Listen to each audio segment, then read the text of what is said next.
কোরআন যদি শুনতে ভালো লাগে তাহলে সামনের দিকে আসে। সত্যিকারে যদি আমরা নবীর উম্মত হয়ে থাকি তাহলে সামনের দিকে আসে। লাইট এমন ভাবে মেরেছে কিছু দেখতে পাচ্ছে না, কোথায় শ্রোতা বসে আছে আর কোথায় কি বসে আছে।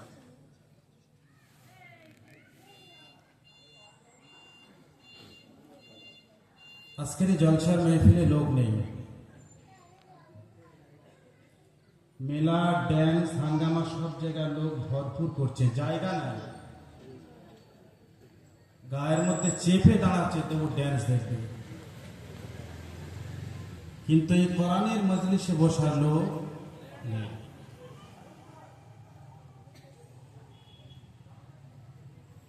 মৌমাছিরা গোবর পোকার মধ্যে বন্ধুত্ব হয়েছে,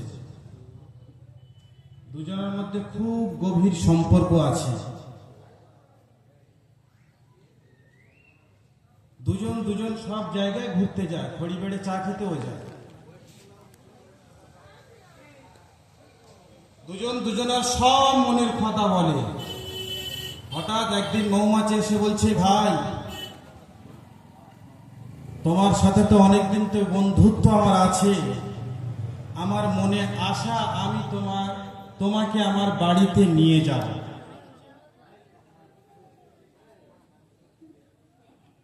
গোবর পোকা বলল, ভাই আমি আপনার দাওয়াত কবুল করলাম, আমি যাব। যখন মৌমাছি দাওয়াত করে দিল গোবর পোকাকে, তখন মৌমাছি রানী মৌমাছিকে বলছে, আমার এক বন্ধু আসবে, আমার বাড়িতে মেহমানদারির ব্যবস্থা করতে হবে।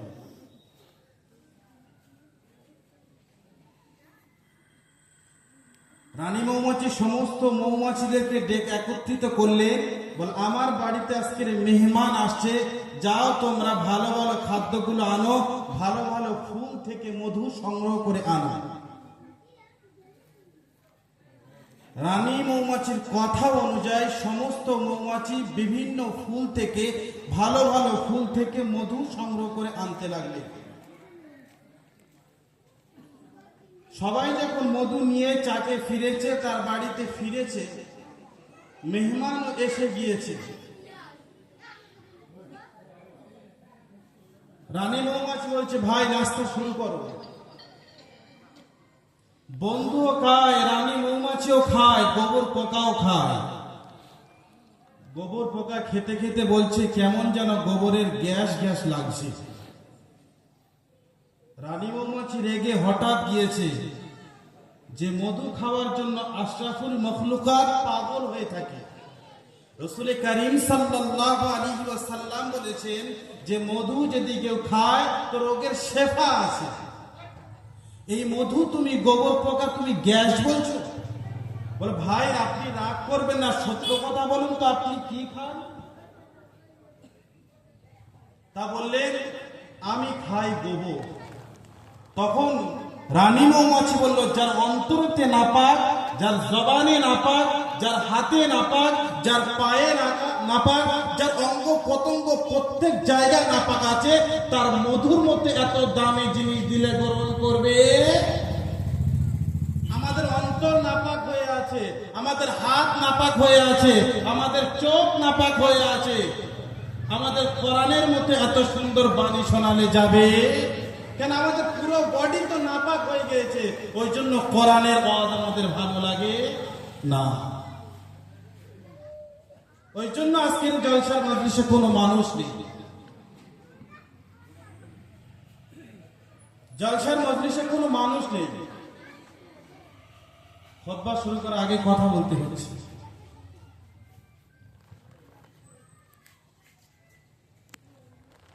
সবাই বাড়ির মেহমান নিয়ে ব্যস্ত আছে।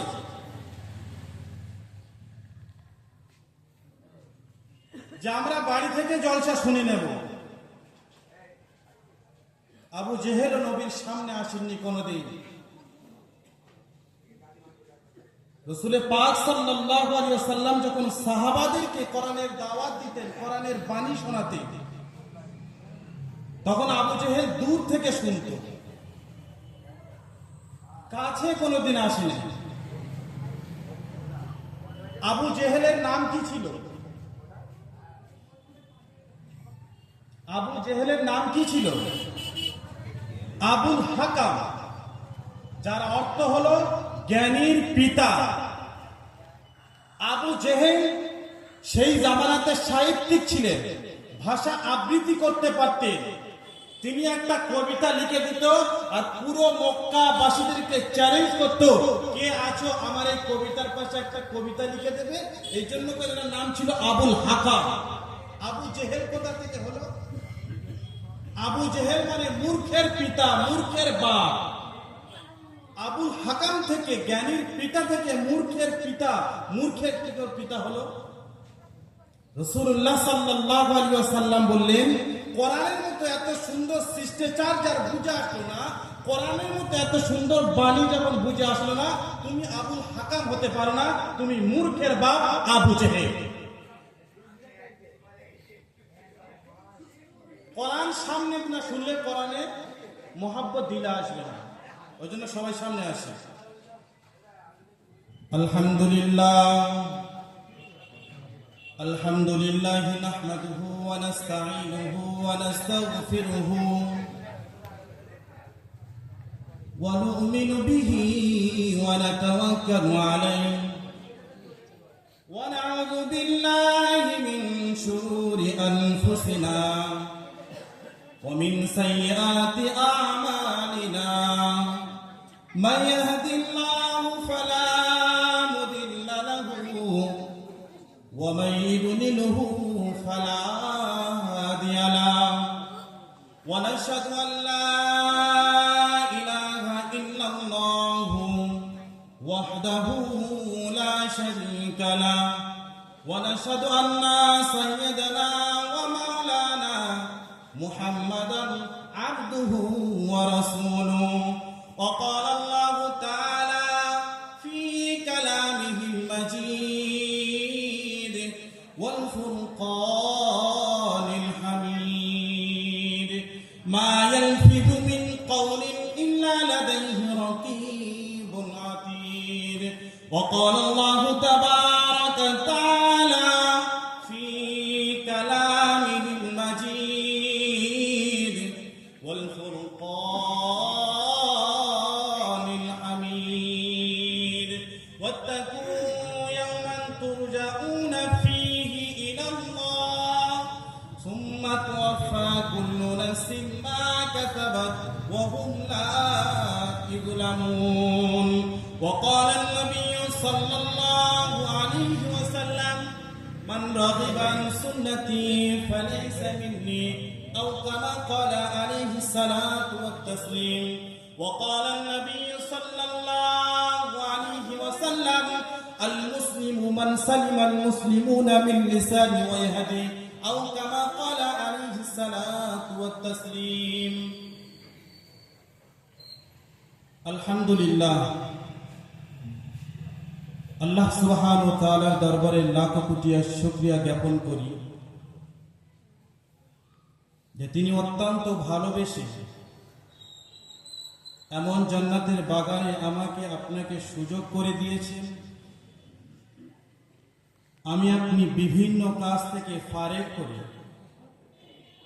এমন জান্নাতের বাগানে বসার সুযোগটাকে সদ্ব্যবহার করতে পেরেছি। এজন্য মুক্ত কণ্ঠে কৃতজ্ঞতা স্বীকার করে বলি আলহামদুলিল্লাহ। এমন জলসা হয়ে খুশি কারা কারা? সবাই খুশি?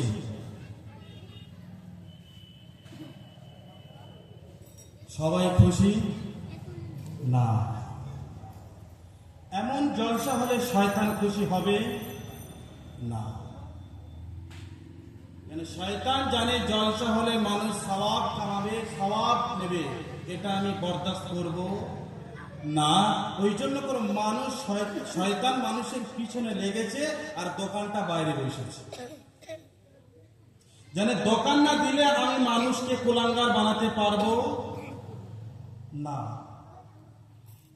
ওই জন্য করে জলসা করে সবাই আমরা খুশি না। এই জন্য করে সবাই জোরে আলহামদুলিল্লাহ বলি না।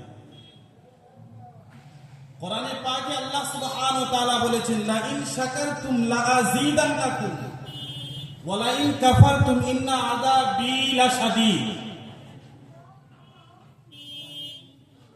আমি আল্লাহ বান্দা তোমাকে যে নিয়ামতগুলো দিয়েছি তার প্রতি যদি তুমি শুকরিয়া জ্ঞাপন করো তাহলে সেই নিয়ামতকে আমি আল্লাহ আরো বাড়িয়ে দেব। একটা মানুষ 24 ঘন্টাতে অক্সিজেন গ্রহণ করে 550 লিটার। কত? 550 লিটার। বর্তমান যার দাম হলো 1 থেকে 1.5 লক্ষর বেশি। আল্লাহ সুবহানাহু ওয়া তাআলা এটা মানুষকে ফ্রিতে দিয়েছে। এর শুকরিয়া আদায় আপনি করেছেন সারাদিন? আপনাকে যে চোখটা আল্লাহ সুবহানাহু ওয়া তাআলা দিয়েছেন, এই চোখ নিয়ে গোটা বিশ্বকে আপনি জয় করে বেড়াচ্ছেন, এই চোখের আপনি শুকরিয়া আদায় করেছেন? যার চোখ নেই সে মানুষটা জানে চোখের দাম কত।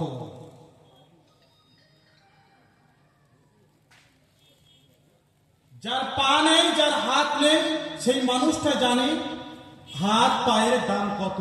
আল্লাহ সুবহানাহু ওয়া তাআলা আপনাকে সুস্থ বানিয়ে রেখেছেন, এর বিনিময়ে আপনি কবার শুকরিয়া আদায় করেছেন?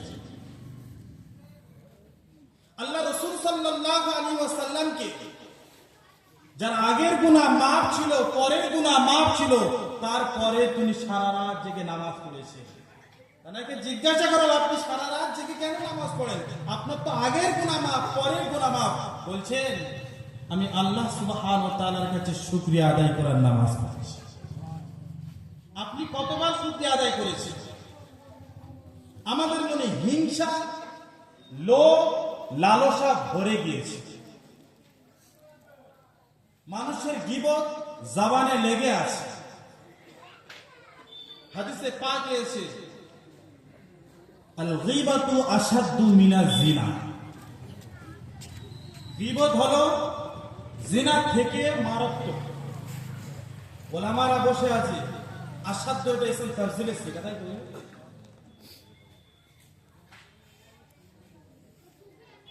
গীবত হলো জিনা থেকেও মারাত্মক। সেই গীবত আমাদের জবানে লেগে আছে। যিনি 1 সেকেন্ডে আপনাকে রাজা থেকে ফকির বানাতে পারে, ফকির থেকে রাজা বানাতে পারে, তার প্রতি বিশ্বাস আমরা রেখেছি যে একদিন আমাকে এই দুনিয়া ছেড়ে চলে যেতে হবে। কুল্লু নাফসিন যায়িকাতুল মাউত, এই আয়াতের প্রতি সবার বিশ্বাস নেই যে আমি মরবো না দুনিয়াতে। যদি মানুষটা মরতো, মানুষটা এই আয়াতের প্রতি বিশ্বাস থাকতো, মানুষটা রাতে বিছানায় গিয়ে শুয়ে শুয়ে ভাবতো একদিন বিছানা থাকবে, আমি থাকবো না। একদিন শখের দুনিয়া পড়ে থাকবে, আমি থাকবো না। একদিন আমার বিবি দুনিয়াতে থাকবে, আমি থাকবো না। কুল্লু নাফসিন যায়িকাতুল মাউত, আমাকে দুনিয়া ত্যাগ করতেই হবে। যদি এর প্রতি বিশ্বাস থাকতো, মানুষ সারা রাত জেগে নামাজ পড়তো। এর প্রতি আমাদের বিশ্বাস নেই। আল্লাহ সুবহানাহু ওয়া তাআলা মানুষ আর জিন জাতিকে সৃষ্টি করেছে শুধুমাত্র তার ইবাদতের জন্য। ওয়ামা খালাকতুল জিন্না ওয়াল ইনস ইল্লা লিয়াবুদুন। আমি আল্লাহ সুবহানাহু ওয়া তাআলা মানুষ ও জিন জাতিকে সৃষ্টি করেছি শুধু আমার ইবাদতের জন্য। আর কুল কায়নাতকে আমি আল্লাহ সাজিয়েছি মানুষের মঙ্গলের জন্য।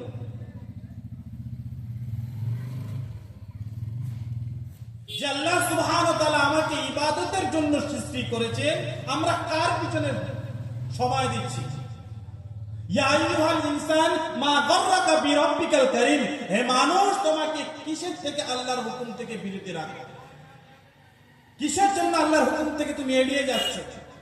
কিসে তোমাকে ধোঁকায় ফেললো?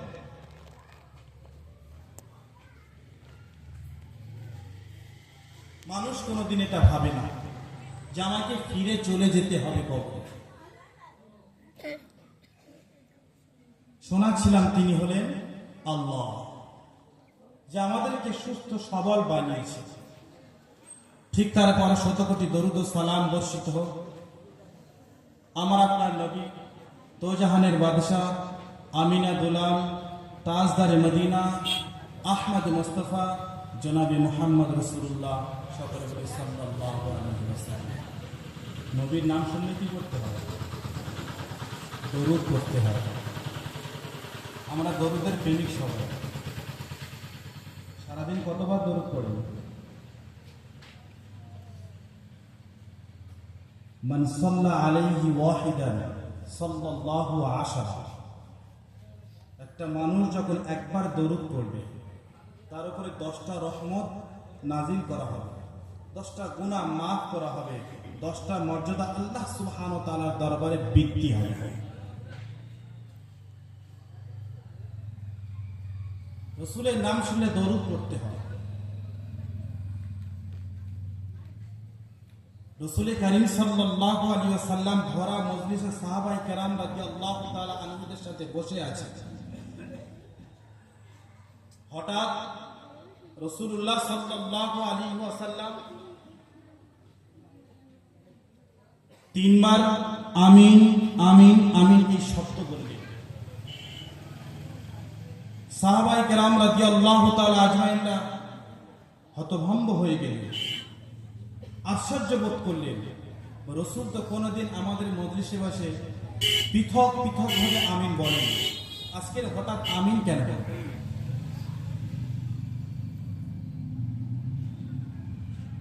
রাসূলুল্লাহ সাল্লাল্লাহু আলাইহি ওয়াসাল্লামকে জিজ্ঞাসা করেছি, ইয়া রাসূলুল্লাহ, ইয়া হাবিবাল্লাহ, বেয়াদবি মাফ করবেন, একটা কথা জিজ্ঞাসা করতে পারি? আপনি 3 বার আমিন আমিন কেন বললেন? বলো, আমার সাহাবারা তোমরা শোনো, আমি কোনোদিন তোমাদের সামনে আমিন আমিন আমিন এই শব্দ 3 বার কোনোদিন বলে নাই। তোমরা আশ্চর্য বোধ করছো কেন? আমি বলেছি একটা কারণ আছে। এই 3টে আমিন বলার কারণে একটা ব্যাখ্যা আছে, একটা কথা আছে। রাসূলুল্লাহ সাল্লাল্লাহু আলাইহি ওয়াসাল্লাম বলছেন, ও আমার সাহাবারা তোমরা শুনে রাখো, জিবরাইল আমিন আলাইহিস সালাতু ওয়াস সালাম আমার কাছে এসেছেন, এমন 3টে কথা বলেছে। আমি রাসূল সেই কথার পরিপ্রেক্ষিতে আমিন আমিন আমিন বলেছি। ও আমার সাহাবারা শোনো, 1 নাম্বার আমিন বলার কারণ কি শোনো। রাসূলুল্লাহ সাল্লাল্লাহু আলাইহি ওয়াসাল্লাম বললেন, ও আমার সাহাবারা 1 নাম্বার আমিন বলার কারণটা শুনে নাও। যারা মাহে রমজান পেয়েছে তারা নিজেদের গুনাহ মাফ করাতে পারলো না। কেন? মাহে রমজান পেয়েছে, যে মাসে আল্লাহ সুবহানাহু ওয়া তাআলা শয়তানকে শিকল দিয়ে বেঁধে রাখে, জাহান্নামকে খিড়কি দিয়ে আটকে রাখে, আল্লাহ সুবহানাহু ওয়া তাআলা রহমতের দরজা খুলে দেয়, জান্নাতের দরজা খুলে দেয়। মানুষ আল্লাহর কাছে যত মাস গুনাহ করেছে, ওই রমজান মাসে আল্লাহর কাছে মাফ না করার কারণে ওই মানুষটা ধ্বংস হয়ে যায়। আমি রাসূল তার পরিপ্রেক্ষিতে আমিন বলেছি। মাহে রমজান পেয়েছি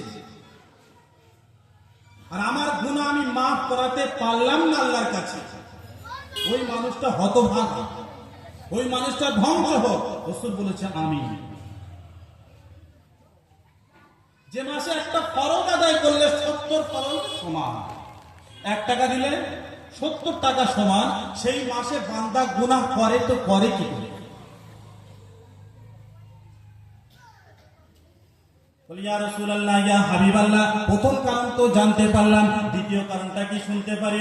রাসূলুল্লাহ সাল্লাল্লাহু আলাইহি ওয়াসাল্লাম বললেন, ও আমার সাহাবারা, দ্বিতীয় কারণটা শুনে রাখো।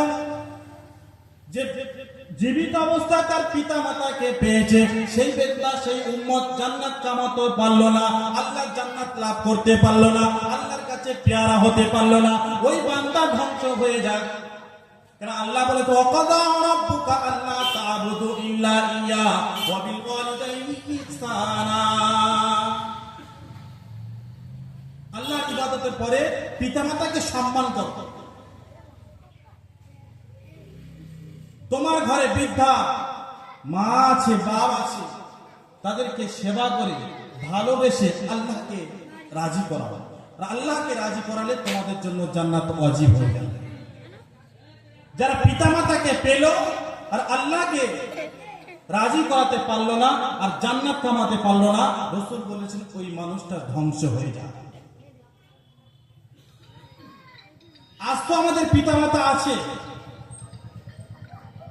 পিতামাতা 3 সন্তানকে একই সমানভাবে মানুষ করেছে। যখন এই সন্তানদেরকে বড় করেছে, তখন এই সন্তান পিতামাতাকে আলাদা করে দিয়েছে। এই সন্তানরা পিতামাতাকে আলাদা করে দিয়েছে।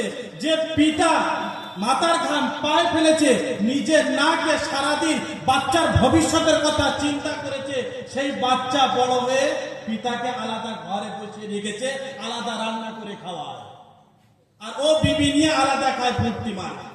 ও যদি লাখ টাকা দান করে আর 40 বার হজ করে, একটা কবুল হবে কেন? আল্লাহ তো নারাজ।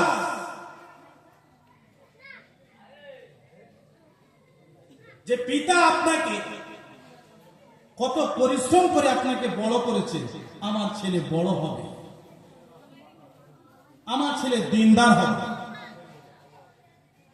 আমার ছেলে বড় হয়ে আমাকে খাওয়াবে, নিজে না খেয়ে নিজে না পোশাক পরে ঠান্ডার সময় নিজে থরথর করে কাঁপছে, কাজ করতে পারে না, তাও বাচ্চার জন্য জ্যাকেট কিনে এনেছে, চাদর কিনে এনে দিয়েছে, কেন? আমার বাচ্চা যেন ভালো থাকে।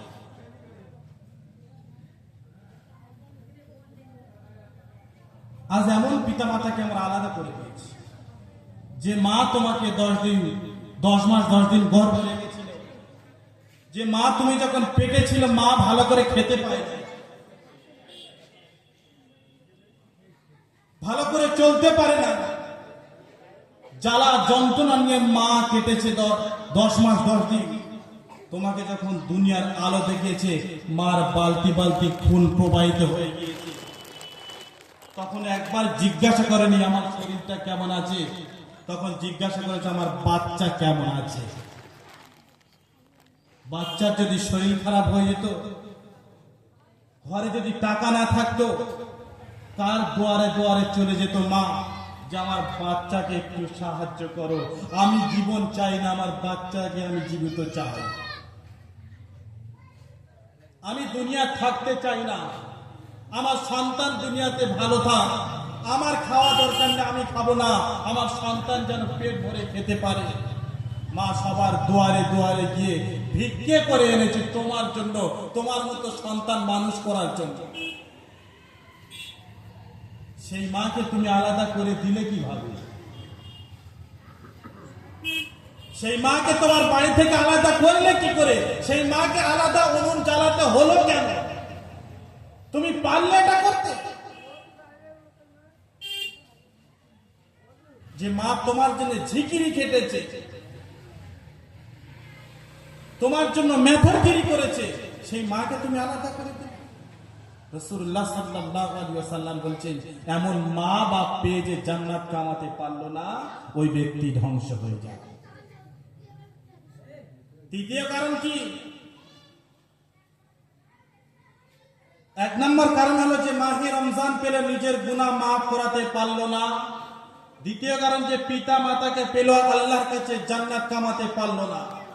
তৃতীয় কারণ রাসূল বলছেন যে আমার নাম শুনলো, আমার উপরে দরুদ পড়লো না, আমার নাম শুনলো আর আমার প্রতি দরুদ পড়লো না, ওই ব্যক্তিটা ধ্বংস হয়ে যাক। রাসূল বলেছে আমিন।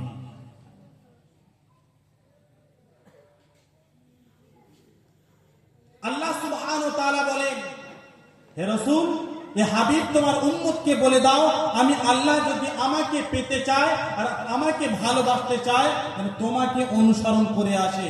কুল ইন কুনতুম তুহিব্বুনাল্লাহ ফাত্তাবিউনি ইউহিব্বুকুমুল্লাহ।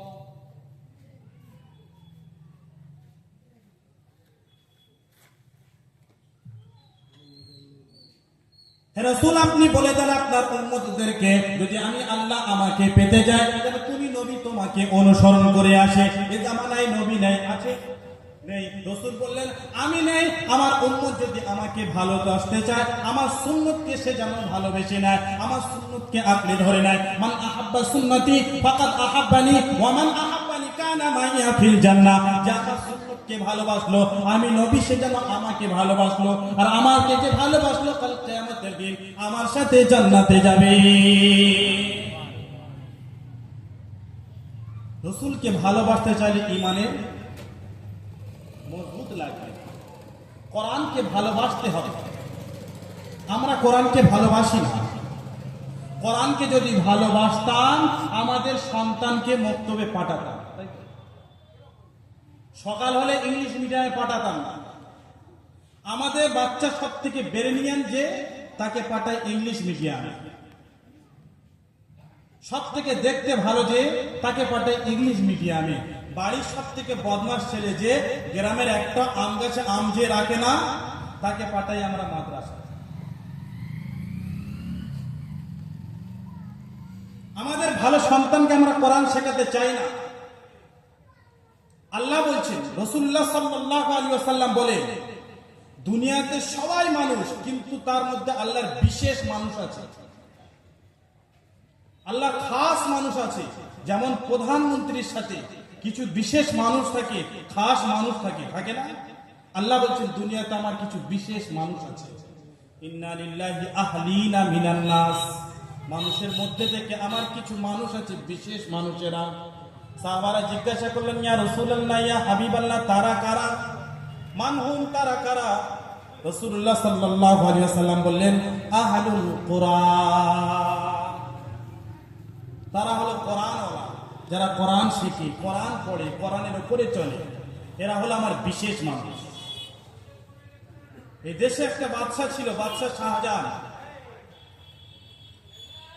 বাদশা শাহজাহান তার 4টে সন্তান, দুটো সন্তান পিতামাতার আদরে বাঁদর তৈরি হয়েছে। 3 নম্বরটা সন্তান দেখতে ভালো, প্রেম বুদ্ধি এবং ভদ্র। বাদশা শাহজাহান চিন্তা করলেন যে এই বাচ্চাটাকে আমাকে জান্নাতের পুঁজি বানাতে হবে। যে ছেলেটা ব্রেন ভালো, বুদ্ধি ভালো, দেখতে ভালো, ভদ্র, সেই ছেলেটা বাদশা শাহজাহান বলল, এই ছেলেটাকে আমাকে জান্নাতের পুঁজি বানাতে হবে। বাদশা শাহজাহানের নাম কি? বাদশা শাহজাহানের পিতার নাম কি? বাদশা জাহাঙ্গীর। আর বাদশা শাহজাহানের ছেলের নাম হলো ঔরঙ্গজেব। এই ঔরঙ্গজেব যখন বয়স হয় 7, তখন কোরআনে কারীম মোকাম্মাল হাফেজ হয়ে গিয়েছে। কোরআনে কারীম মোকাম্মাল হাফেজ হয়েছে, বয়স কত? 7। যখন সূরা নাস শোনায় হুজুরের কাছে, শোনার পরে তখন বাড়ি এসেছে, বলছে আসসালামু আলাইকুম ওয়া রাহমাতুল্লাহি ওয়া বারাকাতুহু, আব্বাজান কেমন আছেন? বাদশা শাহজাহান উত্তরে বলেন, ওয়া আলাইকুমুস সালাম। ঔরঙ্গজেব, আমি আলহামদুলিল্লাহ ভালো আছি। বলে কি খবর বলো? বল আব্বা, আমি আজকের কোরআনের হাফেজ হয়েছি, আজকের শেষ সবকটা শুনিয়ে এসেছি। কুল আউযু বিরাব্বিন নাস, মালিকিন নাস, ইলাহিন নাস, মিন শাররিল ওয়াসওয়াসিল খান্নাস, আল্লাযী ইউওয়াসবিসু ফি সুদুরিন নাস মিনাল জিন্নাতি ওয়ান নাস। আব্বা জান, এই সবকটা আমি শেষ করে হুজুরের কাছে শুনিয়ে আমি বাড়ি এসেছি। আব্বা খুশিতে বাক হয়ে গেছে, আনন্দ ধরে রাখতে পারছে না। বাদশা শাহজাহান খুশিতে কেঁদে ফেলেছে, বাচ্চাকে জড়িয়ে ধরে মনের আনন্দ মিটিয়ে নিচ্ছে। বলে এই একটা সুযোগ, আমার ছেলে যখন হাফেজ হয়েছে, ঔরঙ্গজেব যখন হাফেজ হয়েছে, এই খবরটা আমার আব্বাকে দিই, বাদশা জাহাঙ্গীরকে দিলে অনেক খুশি হবে। বাদশা শাহজাহান বললেন, ঔরঙ্গজেব, তুমি তোমার দাদুর কাছে গিয়ে এই খবরটা দিয়ে এসো। ঔরঙ্গজেব গুটি গুটি পায়ে দাদুর রুমে চলে গেলেন। আসসালামু আলাইকুম দাদুজান, আপনি কেমন আছেন? দাদুজান উত্তরে বলে, ওয়া আলাইকুম সালাম দাদু, আমি ভালো আছি। বল দাদুজান, আজকের খুশির খবর তোমার জন্য, আজকে তোমার জন্য আনন্দের খবর। বলে কি খবর শোনাবে বলো তাড়াতাড়ি, আমি খুব ব্যস্ত আছি। বল দাদু, আজকে আমি হাফেজ হয়েছি, আমি মোকাম্মাল কোরআনের হাফেজ হয়ে গেছি। যখন এই কথাটা ঔরঙ্গজেব বাদশা জাহাঙ্গীরকে শোনালেন, বাদশা জাহাঙ্গীর রেগে গেলেন, কেমন যেন মুখটা ছোট হয়ে গেল। দাদুকে বললে, ঔরঙ্গজেবকে বললে, যাও আমার রুম থেকে চলে যাও। ঔরঙ্গজেব কাঁদতো অবস্থায় অফিস থেকে বার হয়ে চলে এসছে আব্বার কাছে, বাদশা শাহজাহানের কাছে। বাদশা শাহজাহান জিজ্ঞাসা করছে, বাবু আপনি, বাবু তুমি তোমার দাদুকে সালাম দিয়েছো? বললে হ্যাঁ। বলে খুশির সংবাদটা শুনিয়েছে? বললে হ্যাঁ। বল দাদু তোমাকে আদর করেছে? বলছে না। তোমাকে চুমুচামা দিয়েছে? বললে না। বলে কি ব্যাপার, তুমি কোনো বিয়াদব করেছো কিনা? বলছে না। বাদশা শাহজাহান আরো রাগান্বিত হয়ে গিয়েছে, আমার সন্তান হাফেজ হয়েছে, আমার পিতা কোলে নিয়ে চুমো খাবে, আমার পিতা কোলে নিয়ে আদর করবে, তা না করলো, কিছুই বললো না, তাকে ছেড়ে দিল। বাদশাহ শাহজাহান জাহাঙ্গীরের অফিসে গিয়ে বলছেন, আসসালামু আলাইকুম আব্বাজান, ঔরঙ্গজেব এসেছিল? বলছে হ্যাঁ। বলছে কিছু শুনিয়েছে? বললে হ্যাঁ, অনেকে হাফেজ হয়েছে। বলে আপনি খুশি নন? বলছে না। বলে আব্বা কারণটা কি জিজ্ঞাসা করতে পারি? বলে হ্যাঁ। কারণ হলো ঔরঙ্গজেব হাফেজ হয়েছে, খুশি হবে তুমি, কারণ কাল কিয়ামতের ময়দানে নূরের তাজটা তোমার মাথায় পড়াবে, আমি বাদশাহ জাহাঙ্গীর আমার মাথায় পড়াবে না। আমি এক অপদার্থকে জন্ম দিয়েছি যে কিয়ামতের ময়দানে আমার মাথায় নূরের তাজটা পড়াতে পারবে না, এই জন্য আমি খুশি নই। খুশি তো তুমি হবে, কেন তোমার মাথায় নূরের তাজটা পড়বে। বাদশাহ শাহজাহান আব্বার অফিস থেকে ফিরে চলে এসেছে। আসার পরে বাদশাহ জাহাঙ্গীর বাদশাহ শাহজাহানকে আর খুঁজেই পাচ্ছে না। 6 মাস অতিবাহিত হয়ে গেছে, তারিখ নকল করছে, লিখছে। 6 মাস পরে বাদশাহ জাহাঙ্গীর খুব শরীর খারাপ। ডাক্তার চিকিৎসা করা করে বলছে আর রিকভারি করা সম্ভব না, আর বাঁচানো সম্ভব না, এবার হয়তো দুনিয়া ছেড়ে চলে যাবে।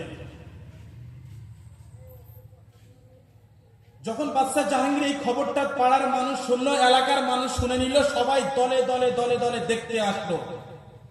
কিন্তু বাদশাহ জাহাঙ্গীরের মনে চিন্তা যে বাদশাহ শাহজাহান আমাকে কেন দেখতে আসছে না। সবাই দলে দলে দলে দলে দেখতে আসছে। ঠিক মরে যাওয়ার 3 দিন আগে বাদশাহ শাহজাহান এসছে। এসে আব্বাজানের পাশে বসে বলছে, আসসালামু আলাইকুম, আব্বাজান কেমন আছেন? বলে আমি ভালো নেই, আমার কাছ থেকে সরে যা। তোর তো সিংহাসন চাই, তুই সিংহাসন এমনিতে পেয়ে যাবে, আমি মরে যাওয়ার পরে এই সিংহাসন কেউ পাবে না, তুই পাবে, তুই আমার সামনে তো সরে যা। বাদশাহ জাহাঙ্গীর ইচ্ছা মতো বলে নিল বাদশাহ শাহজাহানকে। বাদশাহ শাহজাহান মাথা পেতে শুনে নিয়েছে। বলে আপনি একটা কথা বলি, আমি কি কারণে আপনাকে দেখতে আসিনি? আপনি শরীর খারাপ ছিল, গোটা এলাকার মানুষ সবাই আপনাকে দেখতে এসেছে, আমি বাদশাহ শাহজাহান কেন আসিনি, এর কারণটা যদি আপনি শোনেন তাহলে আপনি হয়তো খুশি হবেন আমার। বলে আব্বা আপনি সেদিন বলেছিলেন যখন ঔরঙ্গজেব হাফেজ হয়ে এসেছিল, আপনি খুশি হননি? ঔরঙ্গজেব সালাম আপনাকে দিয়েছিল, আপনি রাজি হননি কেন? বলেছিল আমি এক অপদার্থকে জন্ম দিয়েছি, কিয়ামতের দিন আমার মাথায় নূরের তাজটা পড়াতে পারবে না। আব্বা তুমি যেদিন থেকে এ কথা আমাকে বলেছিলে, আমার মনে কেমন একটা যেন কষ্ট হচ্ছিল যে আমি আব্বাকে নূরের তাজটা কিয়ামতের দিন পড়াতে পারবো না। যে নূরের তাজের ভোল্টেজ হবে হ্যালোজেনের সামনে ল্যাম্পের আলো জ্বালালে যেমন দেখতে পায় না, সেদিন নূরের তাজের ভোল্টেজ এমন হবে, সেদিন সূর্যের আলো লজ্জা পাবে, সূর্যের আলো মানুষ কিছু দেখা পাবে না। আব্বা গো তুমি যেদিন আমাকে বলেছিলে আমি এক অপদার্থকে জন্ম দিয়েছি, আমি এক অপদার্থকে কুলাঙ্গারকে জন্ম দিয়েছি, কিয়ামতের দিন আমার মাথায় নূরের তাজটা পড়াতে পারবে না। আব্বা তুমি যেদিন থেকে কথা বলেছিলে, আমি সেই দিন থেকে সেই মুহূর্তে আমি ঘর থেকে বার হয়ে মাদ্রাসায় ভর্তি হয়ে গিয়েছি, হুজুরের কাছে পড়েছি, আমি মোকাম্মল হাফেজ হতে পারছিলাম না বলে আপনার কাছে আসতে পারলাম না। আপনার শরীর খারাপ, আপনার অসুস্থ, আমার কাছে বারবার খবর আসছে যে তোমার পিতা অসুস্থ, তোমার পিতা অসুস্থ হয়ে আছে, তুমি তোমার পিতাকে দেখতে যাও। আমি মনে মনে করছি আল্লাহ আমার আব্বাকে ততক্ষণ আপনি মৃত্যু দেবেন না যতক্ষণ পিতাকে সুসংবাদটা শোনাতে পারবো না। আমি আব্বার সুসংবাদটা যতদিন শোনাতে পারলাম না, আলহামদুলিল্লাহ আব্বা আমি আজকের কোরআনে হাফেজ হয়ে আপনার সামনে হাজির হয়েছি। যে আব্বা আমি আজকের কোরআনে কারীম মুকাম্মাল হাফেজ হয়েছি, আমি তাই আপনার দরবারে এতদিন আমি আসতে পারি না, আমাকে মাফ করে দেবে। বারবার খবর আসছিল আমার কানে যে আমি আব্বার এই সুসংবাদটা শোনাতে পারবো না। বাদশাহ জাহাঙ্গীর বলছে আমি রাজত্বে চালিয়ে যা খুশি হয় নাই, আমার এই খবরটা শোনার পরে আমি এর থেকে বেশি খুশি হয়েছি। তারাও বাদশাহ ছিল, তারা আল্লাহ কোরআনকে ভুলে না। দুনিয়ার হাজার ব্যস্ততা ছিল, তারা তাহাজ্জুদ নামাজও কাজা করে না। কিসের ব্যস্ততা আপনার? আল্লাহকে ভুলে গেলে। যে সন্তানের জন্য আপনি এত কিছু করছেন, এই সন্তান কিয়ামতের দিন কোনো কাজে আসবে না। ইয়াউমা লা ইয়ানফাউ মালু ওয়ালা বানু ইল্লা মান আতাল্লাহু বিকলবিন সালিম। কিয়ামতের দিন তোমার দুটো জিনিস ফুল বেকার হবে। মানুষ দুটো জিনিসের অহংকার বেশি করে, একটা হলো সন্তান, একটা হলো সম্পদ। একটা হলো সন্তান, একটা হলো সম্পদ। এই দুটো জিনিসের মানুষ বেশি অহংকার করে। আল্লাহ সুবহানাহু ওয়া তাআলা বলেন, এই দুটো জিনিস কিয়ামতের দিন আমি ফুল বেকার করে দেব, কোনো কাজে আসবে না যদি তুমি ভালো সন্তান বের হয়ে যাও। তাদের সব থেকে ভালো সন্তানটা মাদ্রাসায় দিয়েছে, আখিরাতের পুঁজি বানিয়েছে। আর আমাদের সব থেকে ভালো সন্তানটা দুনিয়ার পুঁজি করছি, ডাক্তার মাস্টার করেছি। আপনার ছেলে ডাক্তার হবে, কোনো চিন্তা নেই, মাস্টার হবে, কোনো চিন্তা নেই, যেন কোরআনের এইটা তার অন্তরে থেকে যায়। কেন যখন আজানের সময় হবে সে যেন মসজিদে সে নামাজটা পড়ে যায়, মানুষের উপর অত্যাচার না করে, মানুষের উপর জুলুম না করে। কেন তার মধ্যে কোরআনের ইলম আছে। আমাদের ঈমানে কি পাওয়া?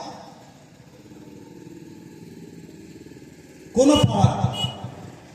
রাসূলুল্লাহ সাল্লাল্লাহু আলাইহি ওয়াসাল্লাম যখন মক্কাতে ইসলামের প্রচার করতেন, দাওয়াত দিতেন, আবু জেহেল সব থেকে রাসূলুল্লাহ সাল্লাল্লাহু আলাইহি ওয়াসাল্লাম দুশমনি বেশি করত। এটা আবু জেহেলটা কে ছিল? নবীর আপন চাচা। আবু জেহেল একদিন কুয়া খুলেছে নবীর জন্য, রাতের অন্ধকারে কুয়া খুলে ফেলেছে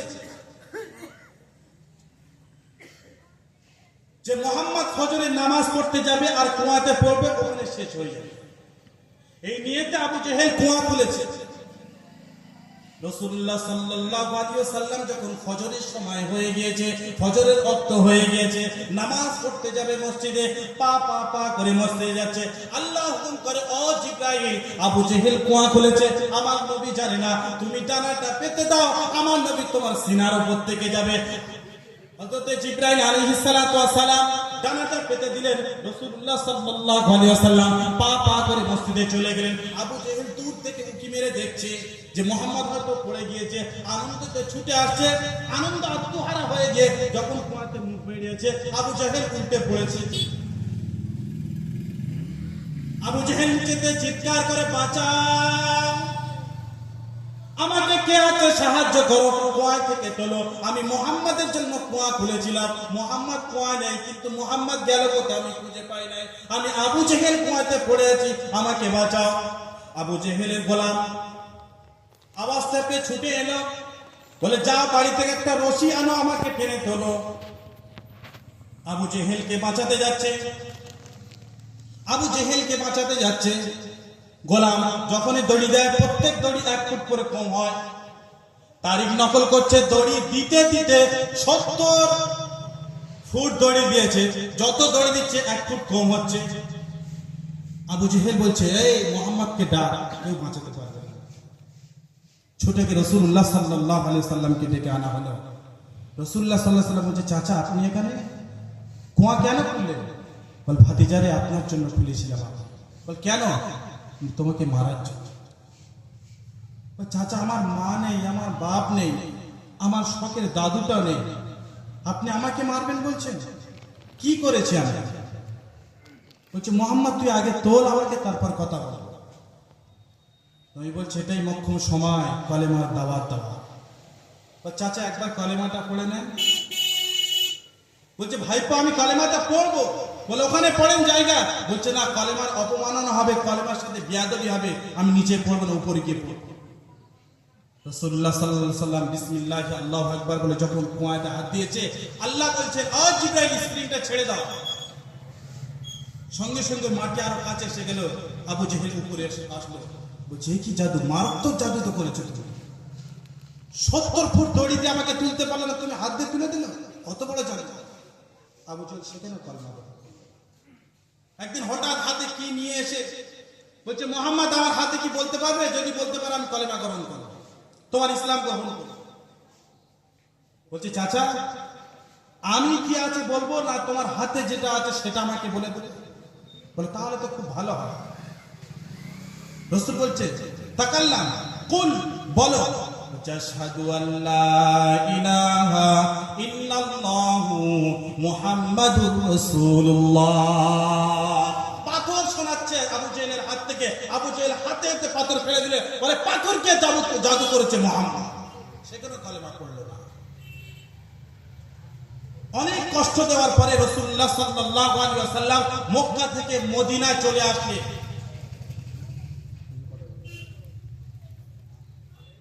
মক্কা থেকে মদিনায় চলে আসলো। মক্কার মসজিদে যখন বসে আছে, দুটো ছোট ছোট বাচ্চা বলছে, ইয়া রাসূলুল্লাহ, ইয়া হাবিবাল্লাহ, আপনি কোথা থেকে এসেছেন? বলছে, আমি মক্কা থেকে এসেছি। বলছে, মক্কা থেকে কখন এসেছে? কেন এসেছে? বলছে, মক্কার মানুষরা আমাকে অনেক নির্যাতন করেছে, এজন্য আমি মদিনায় এসে মদিনার মানুষরা আমাকে ভালোবেসে নিয়েছে। বলছে, ইয়া রাসূলুল্লাহ, ইয়া হাবিবাল্লাহ, মক্কার মানুষ আপনাকে সব থেকে বেশি কে কষ্ট দিয়েছে? বলছে, আমার চাচা আবু জেহেল। দুটো বাচ্চা মসজিদ থেকে বার হয়ে বলছে, একজনের নাম হলো মুআজ, একজনের নাম হলো মুআউযিজ। আর একটা বুখারী রিওয়ায়াতে এসেছে দুজনের নাম মুআজ। একজনের বয়স 8, একজনের বয়স 10। দুটো বাচ্চা মসজিদের বাইরে এসে বলছে, চাচা ভাই, রাসূলকে সব থেকে বেশি কষ্ট দিয়েছে আবু জেহেল। এই আবু জেহেলকে আমরা জাহান্নামের ঠিকানা বানাবো।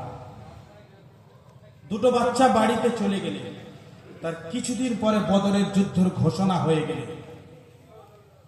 বদরের যুদ্ধের ঘোষণা হলো। দুটো বাচ্চা বাড়িতে এসে দেখে মা অঝর নয়নে কাঁদছে। দুটো বাচ্চা মায়ের কাছে এসে বসে বলছে, মা তুমি কাঁদছো কেন? বলে, শিশু, আমার চাঁদ রে, আজকের রাসূলুল্লাহ সাল্লাল্লাহু আলাইহি ওয়াসাল্লাম বদরের ঘোষণা দিয়েছে যে মক্কাবাসীদের বিরুদ্ধে যুদ্ধ জিহাদ হবে, তার আপন চাচাদের বিরুদ্ধে যুদ্ধ হবে। রাসূল করিম সাল্লাল্লাহু আলাইহি ওয়াসাল্লাম এই ঘোষণা মসজিদ থেকে করে দিয়েছে। আমি কাঁদছি ওই জন্য, তোর বাপ বেঁচে নেই। তোর বাপ যদি বেঁচে থাকতো আমি যুদ্ধের পোশাকটা পরিয়ে দিতাম আর যুদ্ধের ময়দানে শহীদ হয়ে যেত। কাল কিয়ামতের দিনে আমি বলতাম, ইয়া আল্লাহ, আমি উমুকের সন্তান, আমি উমুকের শহীদের স্ত্রী, বলছে আমাকে ক্ষমা করে দাও। আজকে এটা আমি বলতে পারবো না। ছোট্ট মাসুম বাচ্চা দুটো বলছে, মা চোখের পানি মুছো, তোমার এই আবদার তোমার এই দুটো সন্তান মিটিয়ে দেবে। মা বলছে, তোরা তো ছোট, তোরা যদি বড় হতিস আমি তোদেরকে যুদ্ধের পোশাকটা পরিয়ে দিতাম, যুদ্ধের ড্রেসটা পরিয়ে দিতাম, রাসূলের সাথে যুদ্ধে চলে যেতে আর তোমরা শহীদ হয়ে যেতে। কাল কিয়ামতের আমি বলতাম, মুআজ আর মুআউযিজের মা আমি শহীদের মা। সেদিন বলতাম, আজ সে কপাল আমার নেই। দুটো বাচ্চা মাকে জবাব দিচ্ছে, মা, আমার আল্লাহ বড় কিন্তু আমরা ছোট, আল্লাহর ক্ষমতা ছোট নয়। তুমি সন্তানকে, তোমার দুটো সন্তানকে তুমি রাজি করাও, তুমি যুদ্ধের জন্য অনুমতি দিয়ে দাও, আমরা যুদ্ধের ময়দানে চলে যাব। দুটো বাচ্চাকে অনুমতি দেওয়া হলো। রাসূলুল্লাহ সাল্লাল্লাহু আলাইহি ওয়াসাল্লাম যুদ্ধে যাওয়ার জন্য সমস্ত সৈন্যদেরকে রেডি করছে। দুটো বাচ্চা লাইনেও দাঁড়িয়ে গিয়েছেন যে সবাইকে যুদ্ধে নিয়ে যাওয়া যাবে না, সবাইকে যুদ্ধে নিয়ে যাওয়া যাবে না। দুটো বাচ্চা যখন লাইনে পড়ে গেছে, রাসূল বলছেন, তোমরা ছোট বাচ্চা, তোমাদের যুদ্ধে যেতে হবে না। মুআজ বলছেন, ইয়া রাসূলুল্লাহ, ইয়া হাবিবাল্লাহ, আমি মায়ের থেকে অনুমতি নিয়ে এসেছি, আমি যুদ্ধের প্রান্তরে যাব, আমি ইসলামের জন্য জিহাদ করব। ইয়া রাসূলুল্লাহ, আমাকে অনুমতি দিয়ে দেন।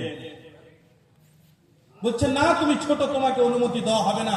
ওই দলের মধ্যে একটা বৃদ্ধা মানুষ ছিল। মুআজ তখন বলছে, ইয়া রাসূলুল্লাহ, ইয়া হাবিবাল্লাহ, ওই বৃদ্ধা মানুষের সাথে আমার লড়াই করে দেন, কুস্তি করে দেন। যদি আমি ওনাকে হারাতে না পারি আমি যুদ্ধে যাব না, আর যদি আমি জিতে যাই আমি যুদ্ধে চলে যাব।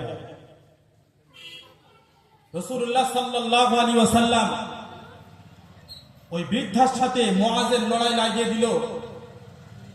আর মুআজ রাদিয়াল্লাহু তাআলা, মুআজ যখন যুদ্ধের জন্য তৈরি হয়ে গিয়েছে, বৃদ্ধা মুআজ যুদ্ধ করবে, মুআজকে সঙ্গে সঙ্গে বৃদ্ধার কোমরে জড়িয়ে ধরেছে, তুমি আমার বাপের সমান, আমার আজ দুনিয়াতে বাপ নাই, যদি আমার বাপ বেঁচে থাকতো আমিও যুদ্ধে চলে যেতাম। তুমি হেরে যাও, তুমি তো যুদ্ধের জন্য পাস হয়ে গিয়েছো, তুমি একবার হেরে যাও না, তাহলে আমি যুদ্ধে যাওয়ার অনুমতি পেয়ে যাব। যুদ্ধ যখন লাগানো হলো, ছোট বাচ্চা বুড়োটাকে আছাড় মারলো।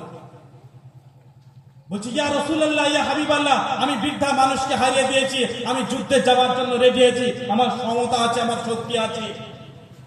বড় ভাই পাশ হলো, ছোট ভাই পালা পড়েছে। রাসূল বলছে, তুমি ছোট, তুমি বাড়ি যাও, মুআজ তো 10 বছর, একটু দেখতে ভালো, মোটা সোটা আছে, মুআজকে যুদ্ধের জন্য ঠিক আছে, তুমি বাড়ি যাও। ইয়া রাসূলুল্লাহ, ইয়া হাবিবাল্লাহ, আমি যুদ্ধের জন্য যাব, আমাকে নিয়ে যান। ওই বড় ভাই আমার সাথে লড়াই বানিয়ে দেন, লড়াই করে দেন, যদি আমি বড় ভাইকে না হারাতে পারি আমি যুদ্ধে যাব না। রাসূলুল্লাহ সাল্লাল্লাহু আলাইহি ওয়াসাল্লাম মুস্কি হেসে ফেললেন। বড় ভাই দুটো ভাইয়ের কৌশল থেকে হেসে ফেললেন। দুটো ভাইয়ের মধ্যে লড়াই লাগিয়ে দিল, ছোট ভাই জিতে গেল। দুটো ভাই যুদ্ধের জন্য চলেছে, বদরের প্রান্তরে চলে গিয়েছে। কাফেররা হাজার হাজার, আর মুসলমানদের মধ্যে ছিল 313 জন। আব্দুর রহমান বিন আওফ রাদিয়াল্লাহু তাআলা আনহু বলছেন যে আবু জেহেল নেতৃত্ব দিচ্ছে কাফেরদের থেকে, আর আমরা মাত্র 313 জন।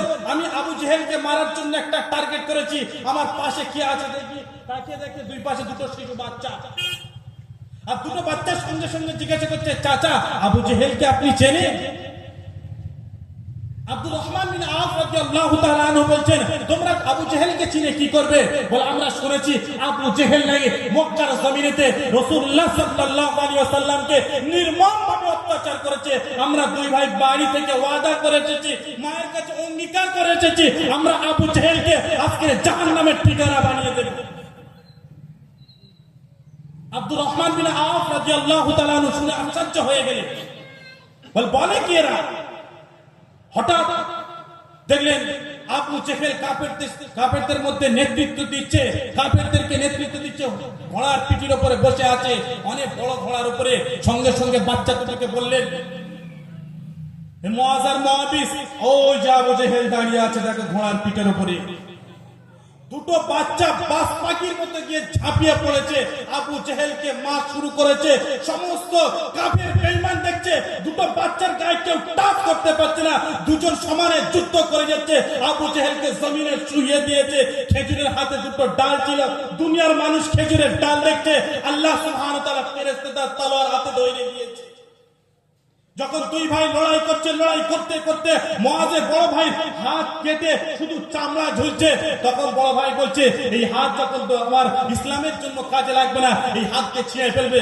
সঙ্গে সঙ্গে নিজের হাতটা পায়ে দিয়ে টান মেরে ছিঁড়ে ফেলে দিয়েছে। সঙ্গে সঙ্গে বলছেন, ইয়া রাসূলুল্লাহ, ইয়া হাবিবাল্লাহ, আমি ইসলামের জন্য আমার হাতকে শহীদ করে দিলাম, ইসলামের জন্য আমার হাতকে শহীদ করে দিলাম। ছোট্ট মাসুম বাচ্চা, তারা ইসলামের জন্য নিজের জীবন কুরবান করেছে, ইসলামের জন্য নিজের জানকে কুরবান করেছে। আমরা কি করেছি? আমাদের জীবন তো 60 থেকে 70 পার হয়ে গেছে, গুনাহতে জর্জরিত হয়ে আছে। এখন ভাবছেন মাফ করবে কি করে? আল্লাহ আমাদের কি মাফ করবে?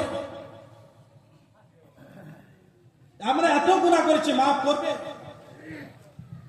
হযরত মুসা আলাইহিস সালাতু ওয়াস সালামের জামানায় হঠাৎ পানি হচ্ছিল না, পানির খরা দেখা দিয়েছে। কোথায় পানি হচ্ছিল না? হযরত মুসা আলাইহিস সালাতু ওয়াস সালাম কওমরা বলছেন, ও মুসা, আপনি তো আল্লাহর সাথে কথা বলেন, আপনি তো আল্লাহর কাছে দোয়া করেন না যেন জমিনের মধ্যে পানি হয়? হযরত মুসা আলাইহিস সালাতু ওয়াস সালাম তার সমস্ত কওমদের কিনে একটা ফাঁকা ময়দানে চলে গেলেন, আল্লাহর কাছে দোয়া চাইলেন, রব্বানা, আয় আল্লাহ, আপনার বান্দা কষ্ট আছে, সমস্ত জন্তু জানোয়ার কষ্ট আছে, গাছ শুকিয়ে পড়ে যাচ্ছে, আপনি একটা পানির ব্যবস্থা করে দিন। আল্লাহ সুবহানাহু ওয়া তাআলা আওয়াজ দিচ্ছে, মুসা, তোমার দোয়া আমি কবুল করব, কিন্তু একটা শর্তের বিনিময়। বলছে, কি শর্ত? কি সেই শর্ত? বলে, বলছে, তোমার এই মজলিসে হাজার হাজার মানুষ আছে, ওই মজলিস থেকে একটা মানুষের উঠে যেতে বলো, যে মানুষটা 40 বছর জিন্দেগি এমন কোন গুনাহ নেই সে করে নাই, ওই মানুষটাকে ওই মজলিস থেকে উঠে যেতে বলো, আমি আল্লাহ তাহলে দোয়া কবুল করব। সবাই মানুষ সবার দিকে তাকায়। মুসা আলাইহিস সালাতু ওয়াস সালাম বলছে, ও কওম, আল্লাহ দোয়া কবুল করবে বলেছে, কিন্তু একটা শর্তের বিনিময়। কে আছে সেই পাপী বান্দা যার জন্য আল্লাহ পানি বন্ধ করেছে, যার জন্য এত মানুষ কষ্টের মধ্যে আছে, জন্তু জানোয়ার কষ্টের মধ্যে আছে, গাছপালা শুকিয়ে গিয়েছে, কোনো ফসল হচ্ছে না? কে সেই নাপাক বান্দা? এই মজলিস থেকে উঠে চলে যাও, আল্লাহ সুবহানাহু ওয়া তাআলা পানি দেবে। সবাই সবার দিকে তাকাচ্ছে, সবাই সবার দিকে দেখছে, কেউ দেখতে পায় না, কেউ ওঠে না। কিন্তু যে মানুষটা গুনাহ করেছে, সে মানুষটা আল্লাহর ধ্যানে চলে গিয়েছে আর বলছে, রব্বি আল্লাহ, 40 বছর আমি গুনাহ করেছি, তুমি আমাকে বেইজ্জতি করবে, আজকের দিনটা আমাকে বেইজ্জতি করবেন না। হে আল্লাহ, আমি গুনাহ করেছি, আপনি ছাড়া আর কেউ জানেন না। আল্লাহ, এই গুনাহটা আপনি প্রকাশ করেন না। আমি আজ খাঁটি তওবা করছি, আমার জিন্দেগিতে এমন গুনাহ আর কোনোদিন করব না। আল্লাহ আমাকে maaf করে দেন। হযরত মুসা আলাইহিস সালাতু ওয়াস সালামের ওই কওম যখন এই তওবা আল্লাহর কাছে করেছে, আল্লাহ সুবহানাহু ওয়া তাআলা রহমতের জোশ এসে গিয়েছে আর বৃষ্টি ঝরতে লাগলেন, বৃষ্টি পড়তে লাগলেন। তখন মুসা আলাইহিস সালাতু ওয়াস সালামের কওমরা বলছে, মুসা, তোমার কথার সাথে কোনো মিল পাচ্ছি না আমরা। বলে, কেন? তুমি বলেছিলে এই মজলিস থেকে ওই ব্যক্তি না উঠলে আল্লাহ পানি দেবে না। কেউ উঠলো না, পানি হলো কেন? হযরত মুসা আলাইহিস সালাতু ওয়াস সালাম আল্লাহর কাছে বললেন, আল্লাহ, আপনি তো বললেন যে ওই মজলিস থেকে ওই গুনাহগার ব্যক্তি না উঠলে আমি আল্লাহ পানি দেব না। কিন্তু আল্লাহ, একটা মানুষ হলো না, একটা মানুষ এই মজলিস থেকে চলে গেল না, সবাই জমে দাঁড়িয়ে আছে, কেউ হলো না, তারপরে আপনি কেন পানি দিলেন? আল্লাহ বলেন, ও মুসা, শুনে রাখো, ওই বান্দা জায়গা বসে এমন তওবা করে নিয়েছে, আমি আল্লাহর তওবাতে খুশি হয়ে রহমতের জোশে পানি দান করেছি।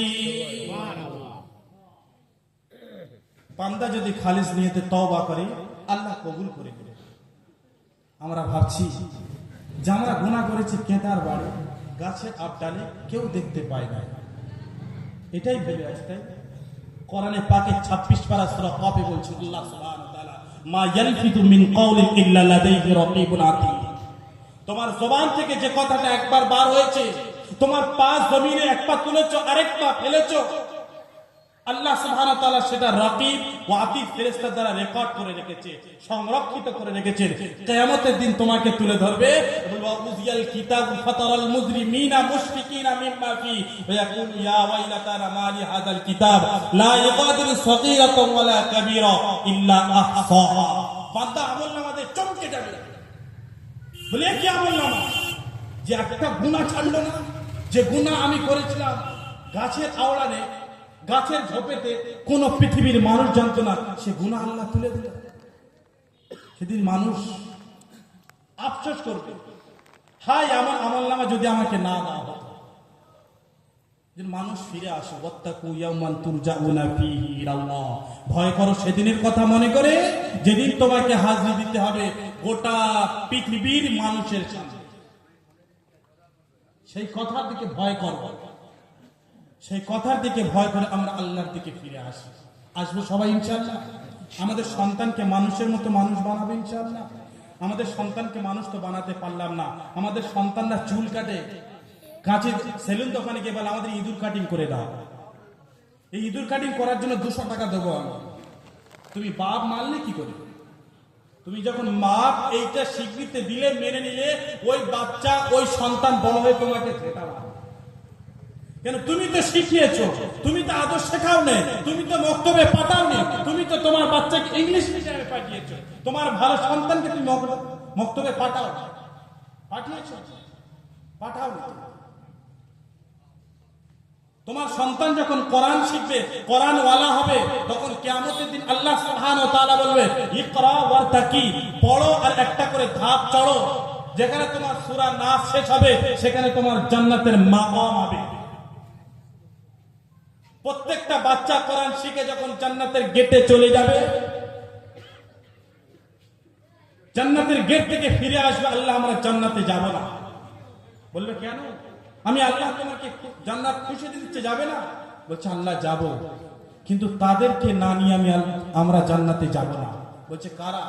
বলে আল্লাহ আমরা পড়েছি যারা আমাদেরকে সাহায্য করেছিল, কেউ ঘর বানিয়ে দিয়েছিল, কেউ সিমেন্ট দিয়ে সাহায্য করেছে, কেউ অর্থ দিয়ে সাহায্য করেছে, কেউ শ্রম দিয়েছে, কেউ ইট দিয়েছে, কেউ বালিও দিয়েছে, কেউ পাথরও দিয়েছে। এত মানুষ যারা আমাদের পড়ার জন্য ব্যবস্থাপনা করে দিল আর সহযোগিতা করলো, আমরা পড়ে জান্নাতে চলে যাব, তারা জান্নাতে যাবে না, এটা হতে পারে না। আল্লাহ তাদেরকে না নিয়ে আমরা জান্নাতে যাব না। তখন বলবে যাকে চেনো আর যে দান করেছে তাকে ধরে জান্নাতে নিয়ে চলে যাও। আমরা সহযোগিতা করবো তো কোরআনে সবার। ইনি যিনি বসে আছে ইনি হলো আমার হুজুর, সবাই জানেন না হয়তো, এনার কাছে আমি পড়েছি। ভাবছিলাম উঠে খতবা পড়বো, কেরাত পড়বো, গজল বলবো, কিন্তু শ্রোতাদের ঢং দেখে সব চলে গিয়েছে। শ্রোতারা কেউ একদিকে বসে পান চিবায়, কেউ কার সাথে গল্প করে, কেউ ধরে মেলার ময়দানে, আর কেউ নাড়ি নিয়ে ফুর্তি করে। উঠেছি যখন তখন মেজাজ খারাপ, যে মানুষ কোরআন শোনার মতো নেই। আজকের জুমার দিন কত আনন্দের দিন। লাস্টে একটা গজল বলে চলে যায়, বিদায় নেব আপনাদের থেকে। মোদের যাওয়া সময় হলে কাটবে ঝাড়ের বাস, দিনটি দিও জুমার খোদা, রমজানের দিও মাস। সকলে আল্লাহুম্মা আমিন। জুমার দিন মরতে চান না আপনারা? রমজানে মরতে চায় না? মোদের যাওয়ার সময় হলে কাটবে ঝাড়ের বাস, দিনটি দিও জুমার খোদা, রমজানের দিও মাস। কাফনের কাপড় কাটবে যখন করবে গরম পানি, এ পাপীর কানে শুনতে দিও তোমার মধুর বাণী। কাফনের কাপড় কাটবে যখন করবে গরম পানি, এ পাপীর কানে শুনতে দিও তোমার মধুর বাণী। পরের হাতে হবে গোসল, এ হাত সেদিন চলবে না,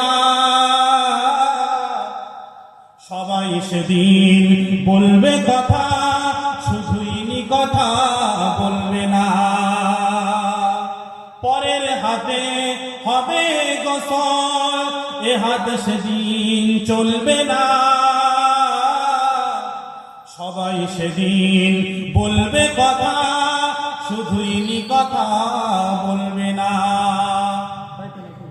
সবাই সেদিন কথা বলবে, আমি কথা বলবো না।